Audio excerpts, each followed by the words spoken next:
Hey there.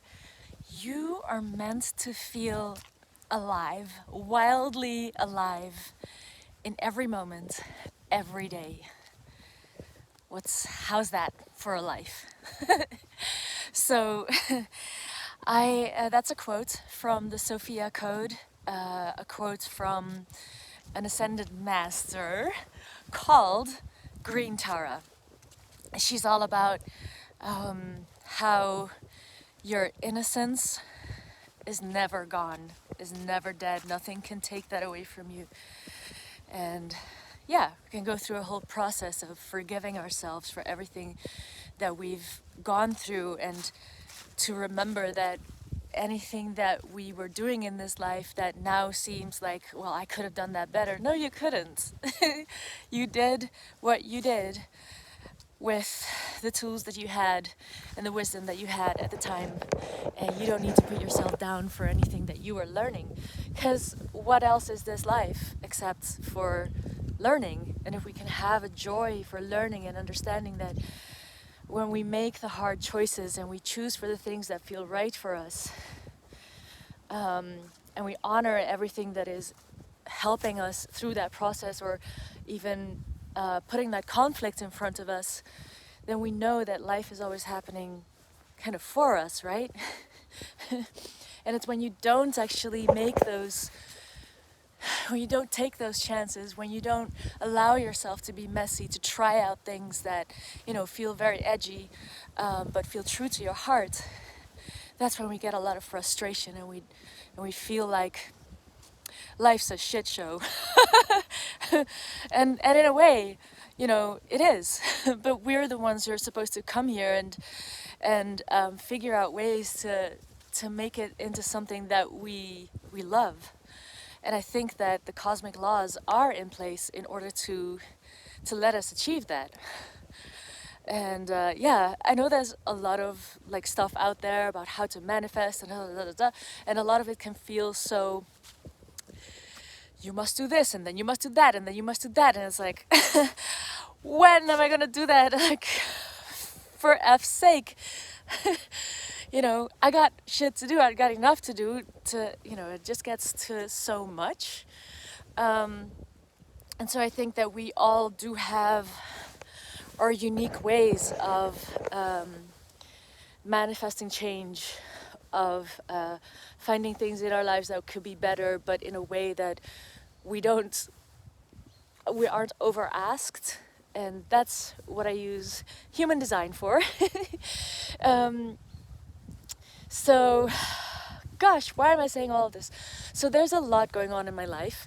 1 year ago, I had that quote that I said just now, like, you are supposed to feel wildly alive every moment, every day. I put that as a background on my phone. And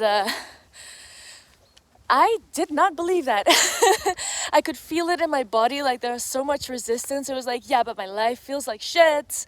So when will that happen for me? And here I am, a year later. I can say I am living that, or at least I'm getting whiffs of that is possible for me. Like I said, there's a lot going on. It feels really brilliant, but also I had to up-level myself because it meant that there was a lot of change going on, and okay, look, everyone deals differently with up-leveling, right?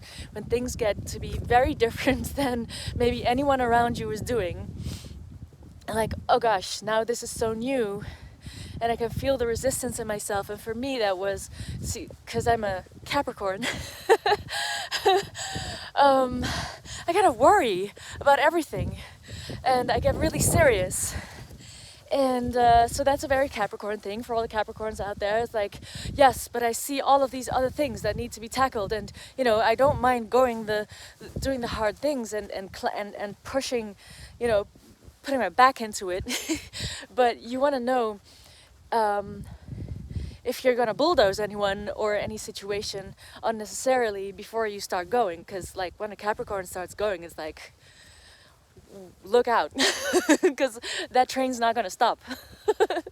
And yeah, like just very honestly, like everyone has detrimental aspects to their personality, and you will find that the more you're able to actually understand what your character is and work with those aspects of your character, the more you can find people that are really compatible with you, and you can find how, okay, maybe you'd better not act that way. Okay, so I'll give you an example. As a Capricorn, I can get super serious. You know, like when you're in a conflict and you tell you're like telling your partner or something what's up and how things are going, and as women we can have this very strongly, but like explaining the whole situation to someone else, really good at that. But yeah, in my relationships, the other person would sometimes feel like there's this angry authority person that is just explaining shit at them and that they need to change and they need to deal with a whole lot of stuff, and it's like it's making them feel like they can't even talk about what they're feeling. It's just like making them just back up onto the wall, and like their head is on fire because they're like, what the fuck, why are you attacking me like this, and you're using nice words so it doesn't seem like you're attacking me, but you you definitely are, so it feels like also like a gaslight. And then also like my character makes it so although and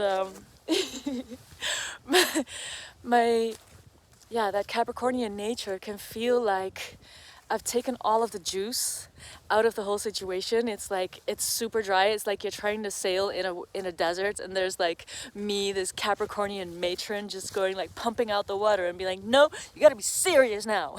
You're like, whoa. Yeah, so I really needed very strong partners that were able to like tell me to back the fuck off and like make their own stand, you know.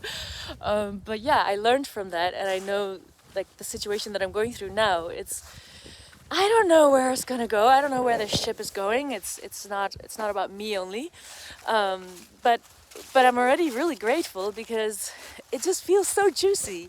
And then what did I do? I had to level up and realize what's going on and all my emotions that are guiding me to something super new. And I started doing my Capricornian thing. I was like, oh, I see so many things that I should worry about. I have to be super careful. I have to overanalyze everything. I have to make sure I have to be responsible. I have to, and then thank God I talked to my friends and my therapist, and they were like, but here is this beautiful emotion that you were talking about that is pushing you into this new situation, and like, and where's that? And they're like, yeah, it's there. I'm really afraid to feel that because it's gonna mean that it's gonna up-level me into having to also grow another set of balls, you know. And maybe like even the worst thing is that now I'm asking someone else to put their balls on the line. It's like that's like a beyond. It's like when you have come from being a pleaser and codependent, and then it's like, okay, now I'm able to emotionally muscle myself, you know, I can take care of myself, I'm responsible for myself. And then it's like now you're getting other people into situations that they need to decide if they're gonna be in a conflict with others just because you're breaking free from this societal thing. Okay, I know, I mean, it's super cryptic, but like we're all coming into this transformative time. It is already a transformative time. It's like the waves of energy are upon us. And we can learn to surf, or we can be like, ah, poor me, and get like thrashed, you know, through this washing machine centrifugal forces that are like giving us a taste of the deep. I'm laughing, but I know like this could be happening for people. But then here I am, right, saying I'm switching it up.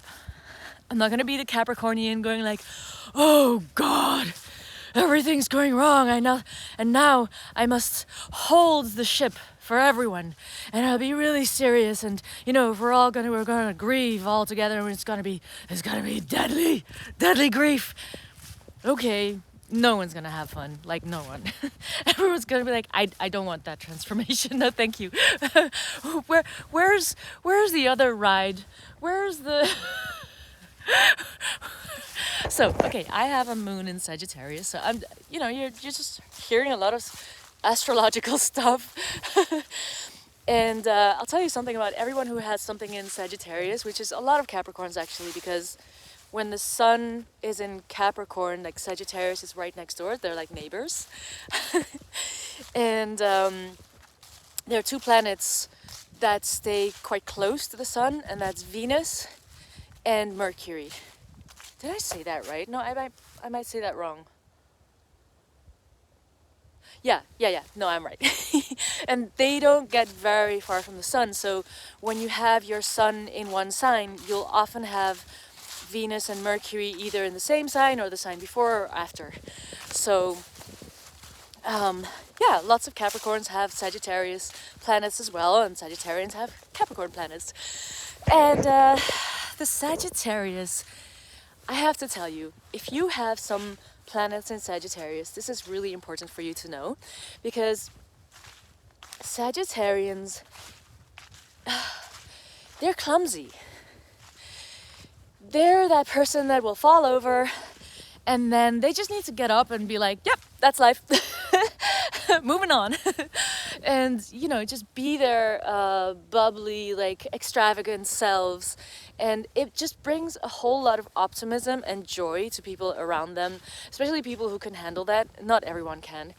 And that's the thing about, all of the characteristics of the whole zodiac, and that everyone's got these parts of their personality that we want to bring all of those online, right?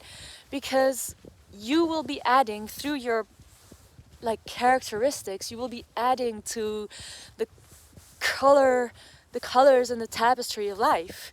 And when we're being codependent and pleasing everyone, it's like we suppress and hide those parts of our personality. And it's not like, God, everyone's doing it, but since we're in this transformational wave, and you want to be surfing that, you want to know, who am I actually? Because you might do really well, and you might think of yourself as a very outstanding human, and you probably are. But imagine that every person has, that was the thing. Imagine everybody has a code that leads to their genius. And I know I'm going from one thing to the other, but bear with me.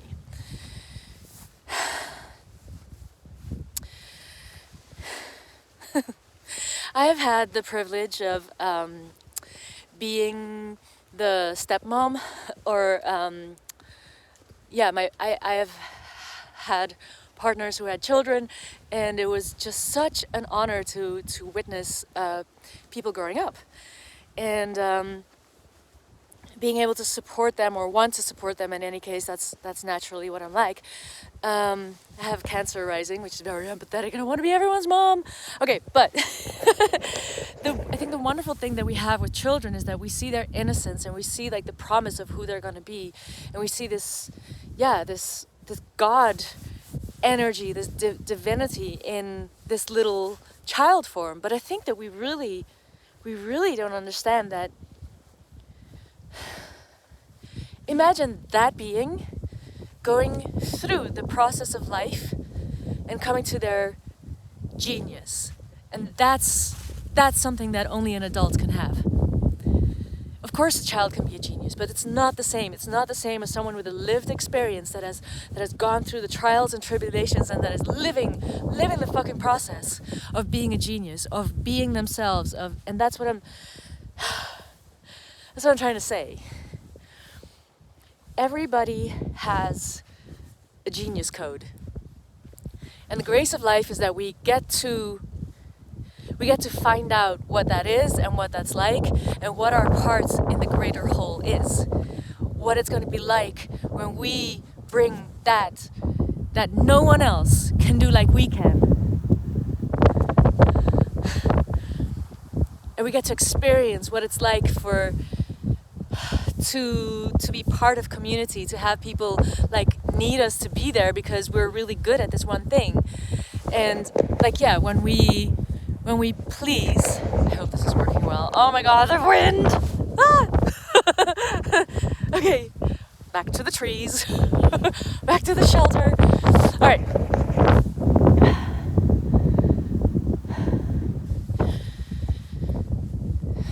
So when I look at the astrology of people's character, I'll see all the planets and where they all are, and I can see like which planets is doing what kind of characteristics do you have, what are your powers, what will be your weaknesses, how will you tend to react to things.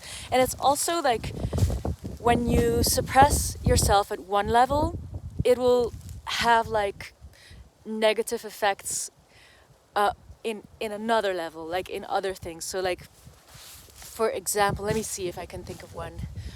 I had a friend, it was like she had very codependent relationship, and I was looking at her charts and I could see that Mars was in Capricorn, I think it was, like it is now. Haha.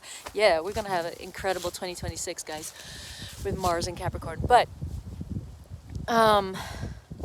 because like the 1st of January is going to be Mars in Capricorn. It's going to be like the blueprint for 2026 in a way.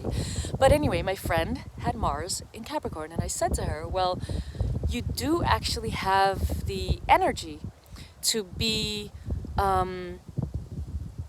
clear about what you want and about what you don't want. So internally, you are this Mars, which is fiery energy.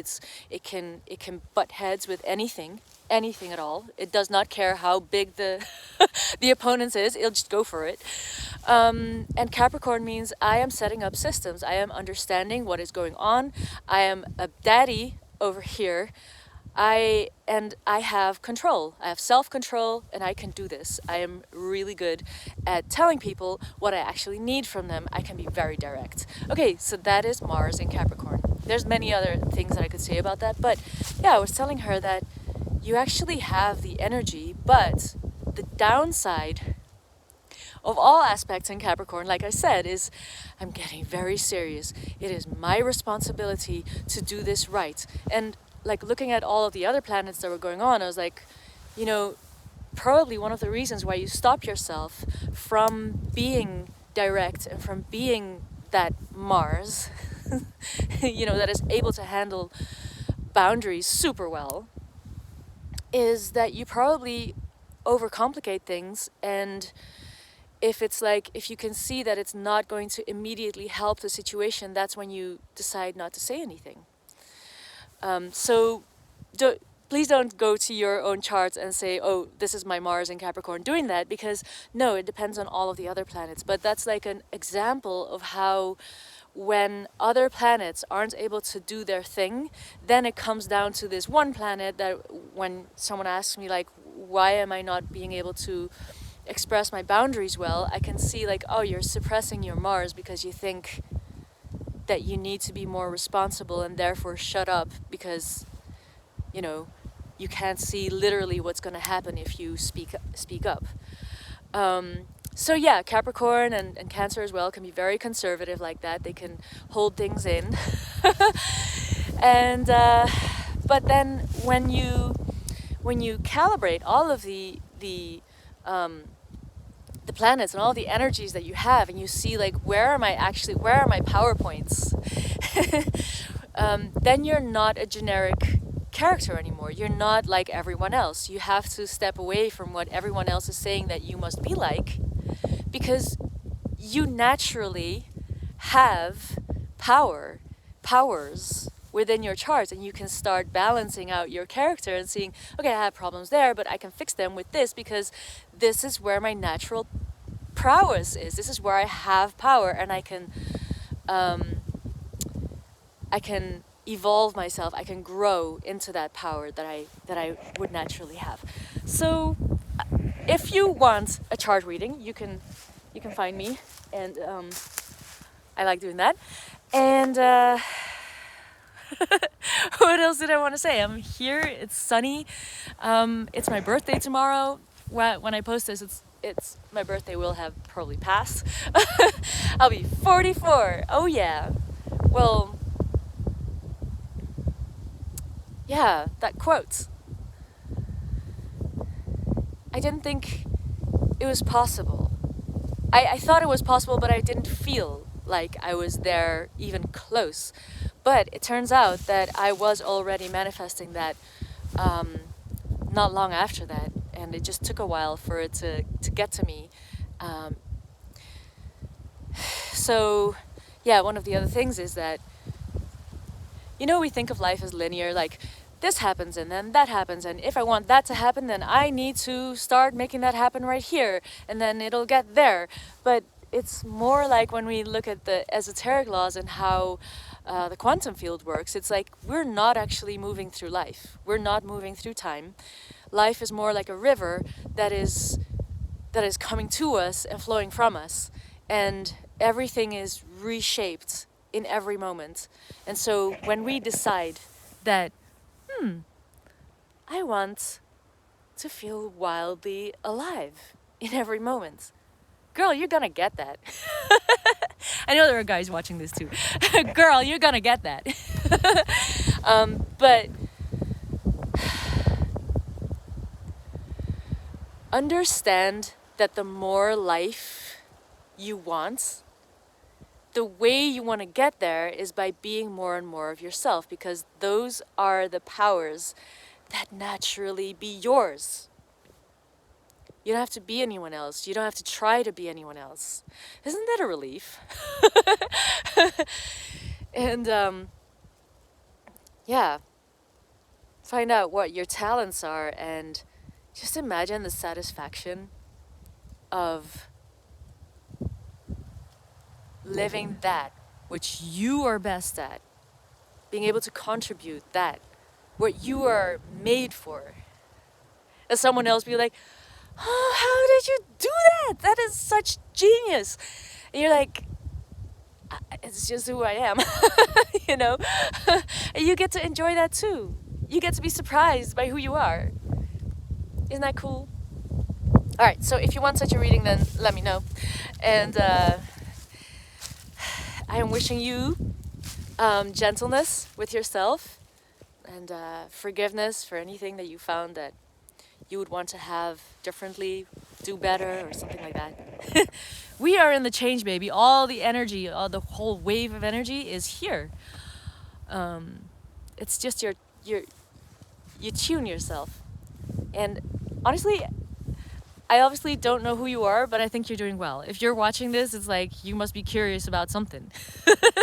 So you already took a few steps. Yeah. All right. I'm celebrating you, and celebrating my 44 years, which obviously I'm just talking about the future because it's not yet my birthday, but it's gonna be my birthday when you're watching this, so I'm already celebrating that. That's the way, I can choose. I can just choose to do that. And oh yeah, I was saying, Sagittarians out there, you need to be able to fall on your nose, on your face, to like wear shit on your face because you fell down so many times. Because Sagittarians they're so fun. But if you're too serious, if because of your Saturnian like planets or something, or because society told you be serious, be serious, then just know, as a Sagittarian, you're not that. You get to let a little loose. Of course, you're always listening to educate yourself. That is also Sagittarian. But you got to be able to fall flat on your face and be okay with that, because then I swear you will release so much energy and so much optimism, and people around you are just going to be feeling, they're going to be magnetized to you because everyone loves to feel relaxed, and you're the clown. Sagittarians are clowns. We're not here to be super serious, except for the things that we find out and that we learn about, and we're like, we need to tell everyone. You're watching a Sagittarian right now, I swear. Okay, sending you all my love. Bye.